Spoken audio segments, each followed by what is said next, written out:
Hello mga ka-baby loves! Magandang araw po sa ating lahat. Bali ngayon po ay pupunta kami sa baba at may bibisita. Kasama ko si Eric. So nauna na si Eric doon na sa Ate Mary, sa parking sa kanyang motor. Nandito na po kami sa baba. Today po ay si Eric magapintura ng tubo para sa kanyang motor. Low tide mga ka-baby loves. Kaso hindi gid as in, may tubig pa. Madilim na naman ang kalangitan. So punta tayo dyan mga ka-baby loves. Maghahanap tayo ng sea urchin, baka meron. Tingnan natin kung mataba ang sea urchin. Meron ako nakita jellyfish mga ka-baby loves. Buong buo pa talaga siya, oh, lumalangoy. Pero grabe yan, napakakate sa balat kapag na-touch mo lang. Sa malalim pala ang sea urchin.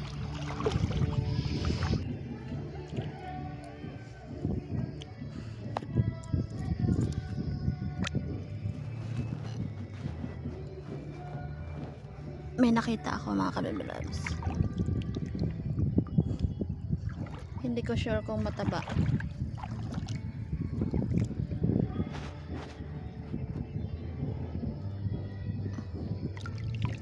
Dalawa.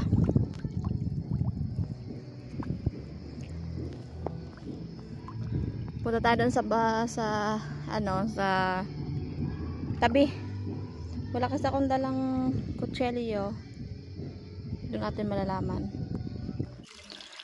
Mga ka-baby loves, mataba ang ating nakuhang sea urchin, oh. Yan. Sea urchin.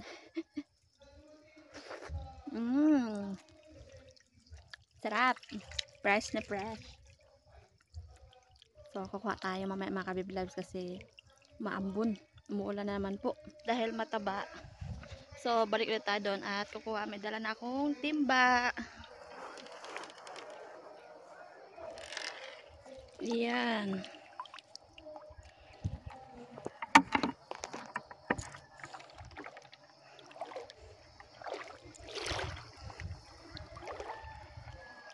Ayan yung namumuti ay ulan yan mga ka-baby loves.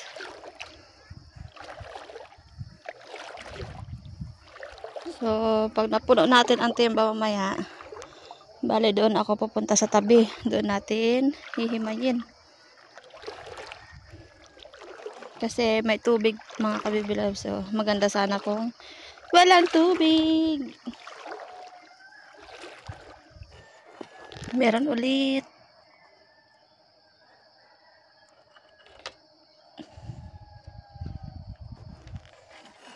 Yan. Sana po ay mataba lahat.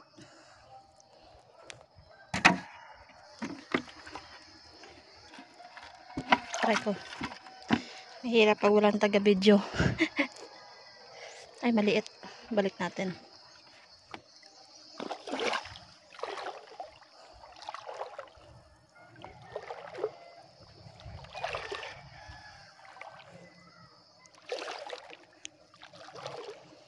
Yun.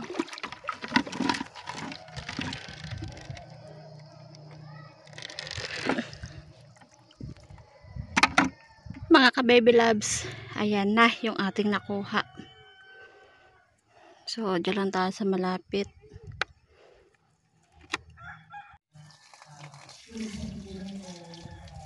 Ang taba niya talaga mga ka-baby loves.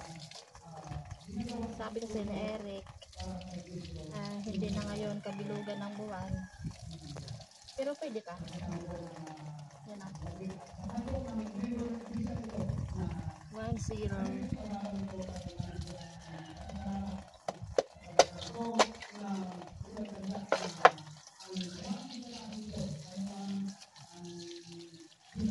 Ah.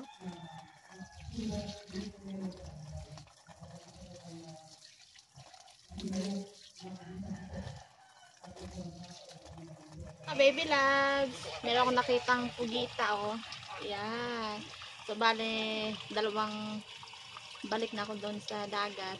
Ayan yung aking nakuha. Kasi urchin. Astig.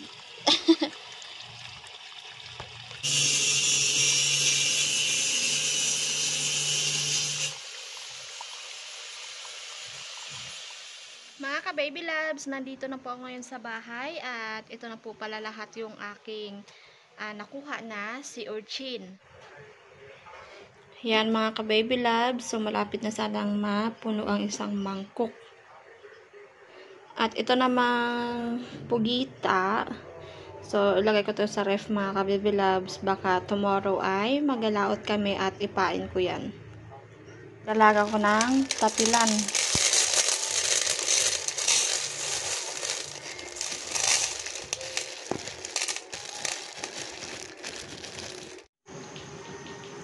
Kumukulo na yung ating tapilan na niluluto mga ka-baby loves. Kuha tayo ng kaunting malunggay.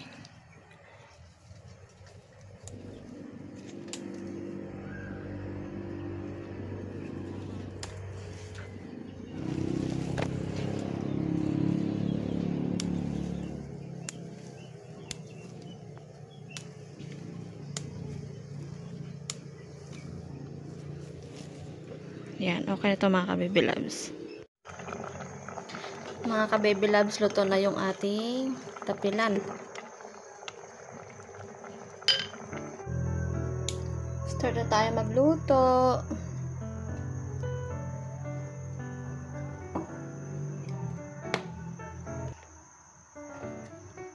So, magigisa lang tayo ng bawang at sibuyas.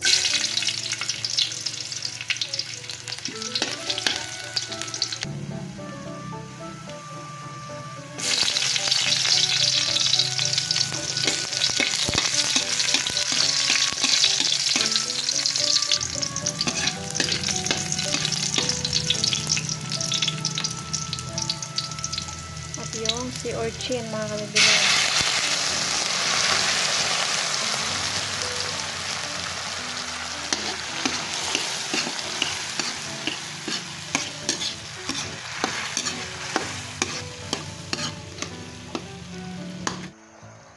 And then yung tapilan.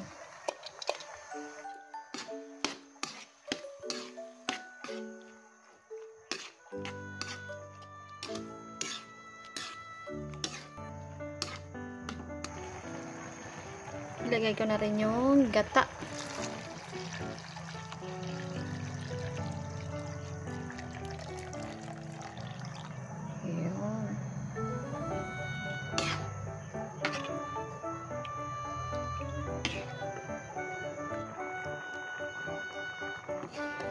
Ayan, kumulo na mga ka-baby loves. Lalagay lang ko ng kaunting asin kasi maalat na yung si urchin.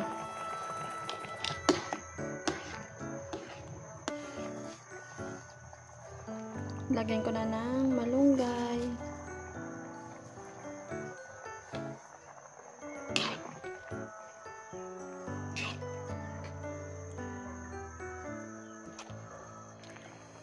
Mga ka-baby loves, luto na po yung ating ginataang si urchin na may tapilan. Bali ito na mga ka-baby loves lahat. So, kakain na po kami. Okay, mga ka-baby loves, kami po ay kakain na ni Eric. So, pray na tayo. Lord, salamat po sa kalakasan. Salamat po sa pagkain. Sa lahat-lahat. In Jesus' name, amen. Kain po tayo. Hapunan na namin ito mga ka-baby loves. Ang napakasarap ng ulam. Si urchin ng binapaan. Tagal mo na palambot ang ano na.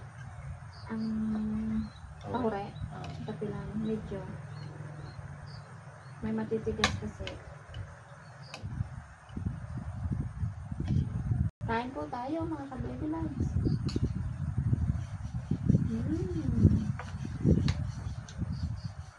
Yummy. Maltomi.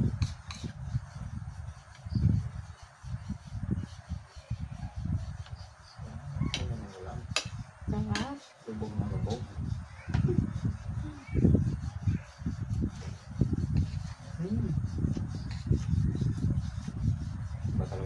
Bugs. Hmm. Sarap. Buti nag-start mo kanina. Tabak pa yan. Ilan kang bukas? Ano ba ang kulay niya kanina? Dilaw pa rin? Sulit? Dilaw. Depende. Sinampag bukas pa lang. Torta sa kalay. Torta sa ibang kalay. Hmm. Mas mababaw-babaw ka? Pareho. Dito lang. Pareho lang. Dito lang ah. Malusay. Diba?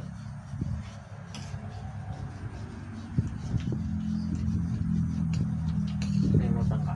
Ano? First time kami. Yun, nakalimutan ko. Bago rin sa nila. Kaya pa may hinapahatak ang aroma.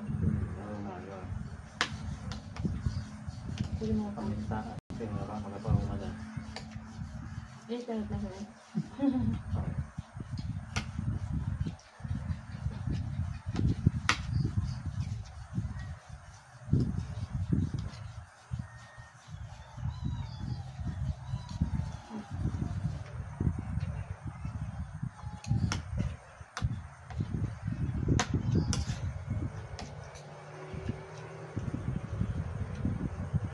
Bye-bye na mga kabibilan.